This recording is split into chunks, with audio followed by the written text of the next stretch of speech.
de 9 milliards de francs CFA. C'est le montant exact investi par une star de football africain dans une usine agroalimentaire dans son pays d'origine qui est le Mali. Connaissez-vous de qui il s'agit? Je vous le laisse en mail.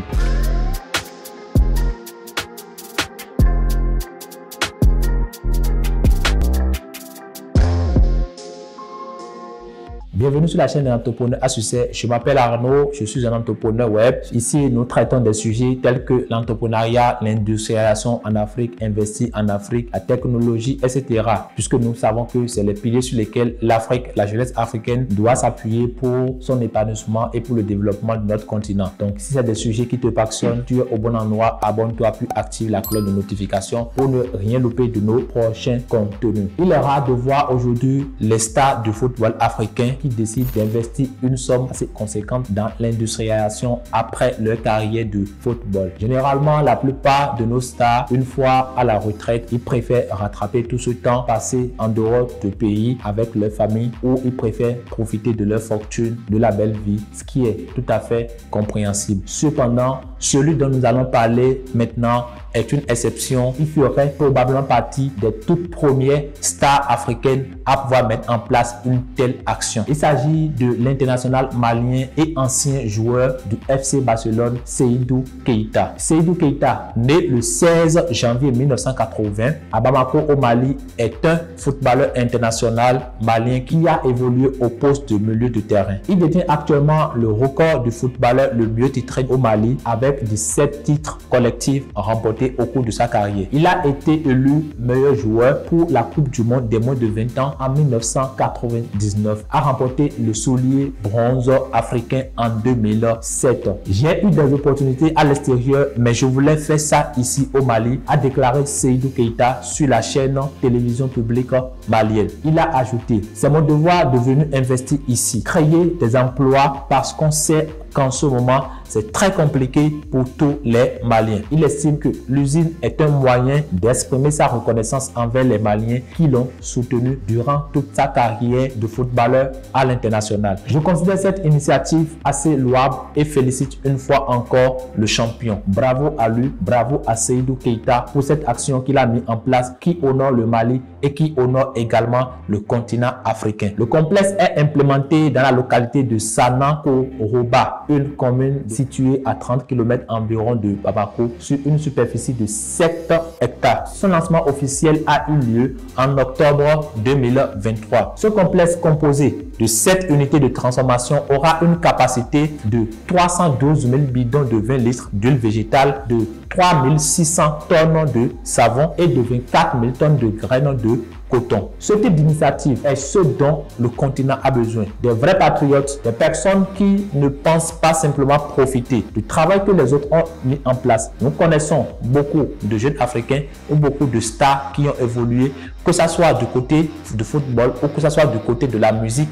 Mais une fois leur carrière finie, ils préfèrent rester en Europe, en Amérique pour profiter de la belle vie, pour profiter de tout ce qui a été mis en place déjà là-bas, alors qu'ils ont la possibilité de revenir chez eux et d'investir en Afrique pour pouvoir faire le rêve africain. De nombreux jeunes africains aspirent au rêve américain, au rêve français, au rêve canadien. Pour eux, le paradis semble exister dans ces pays où tout est déjà établi, alors que nous avons la possibilité nous-mêmes de tracer notre propre chemin, de tracer notre propre rêve et de construire notre propre paradis en Afrique. Nous devons industrialiser le continent. Oui, nous devons investir dans l'industrialisation, massivement dans l'industrialisation et dans la technologie, car nous disposons des matières premières d'abord. Nous disposons d'une couche assez jeune, nous disposons d'une jeunesse assez dynamique, capable de travailler. Nous disposons également de l'ingénierie. Nous avons beaucoup d'ingénieurs. L'Afrique dispose aujourd'hui beaucoup d'ingénieurs qui travaillent à la diaspora dans des grandes unités de transformation. Alors pourquoi ne pas mettre en place ces cerveaux? Pourquoi ne pas rassembler tous ces ingénieurs africains, je précise, qui travaillent au profit d'autres continents pour l'émergence de notre continent cher, l'Afrique? J'invite la diaspora et nos personnalités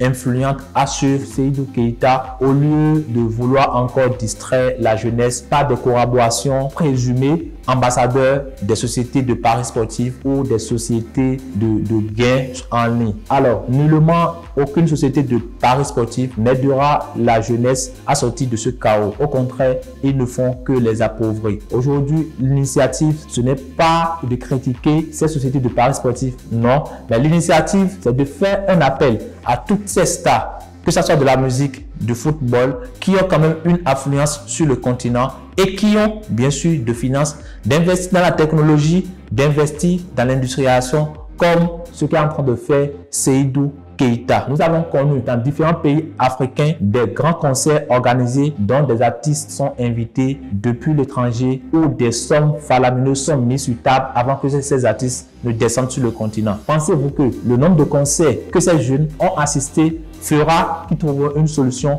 Pensez-vous que le nombre de concerts organisés dans ces différents pays augmentera le nombre d'emplois? La réponse, c'est non. La seule possibilité pour nous aujourd'hui, c'est d'investir dans la valeur, investir dans l'industrialisation, dans la technologie pour créer des emplois. Alors, cette usine de Seydou Keita doit normalement engager près de 300 personnes d'emplois directs et près de 600 personnes d'emplois indirects. Au total, près de 1000 personnes que cette entreprise doit pouvoir engager pour son fonctionnement. Imaginez que toutes les stars du football, de la musique puissent mettre en place des unités de transformation comme celle-là. Regardez l'impact que ça devrait avoir sur notre communauté. Nous avions vraiment toutes les possibilités de le faire. Aujourd'hui, dans le contexte politique actuel du Mali, moi je pense personnellement que ce complexe est très bienvenu parce qu'aujourd'hui, avec l'embargo du Mali, qui est un pays enclavé, qui n'a pas de port et qui exporte la plupart de ses marchandises à travers les ports des voisins, actuellement, avec l'embargo avec ses voisins, le pays ne pourra plus importer. Alors, je pense que cette usine va pouvoir combler ce déficit des produits qu'importaient ces Maliens et qui sont actuellement disponibles sur place à travers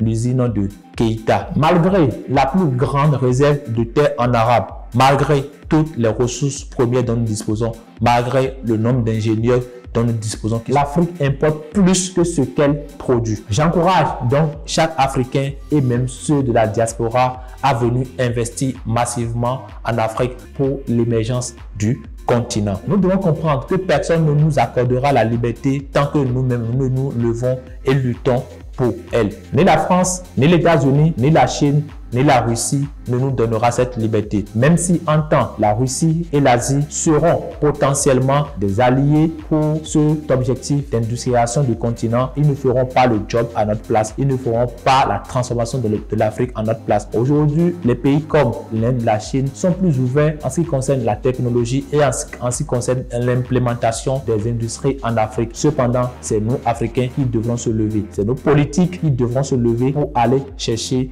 cette technologie.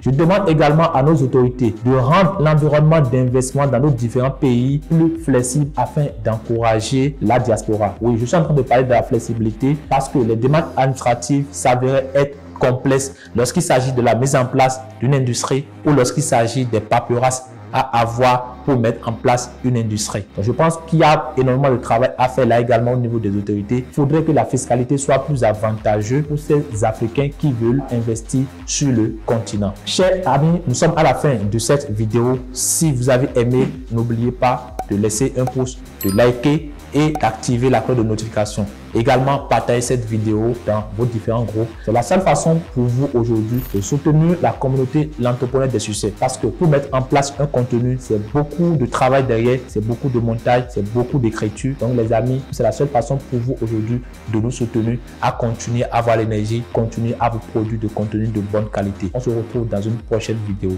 Ciao.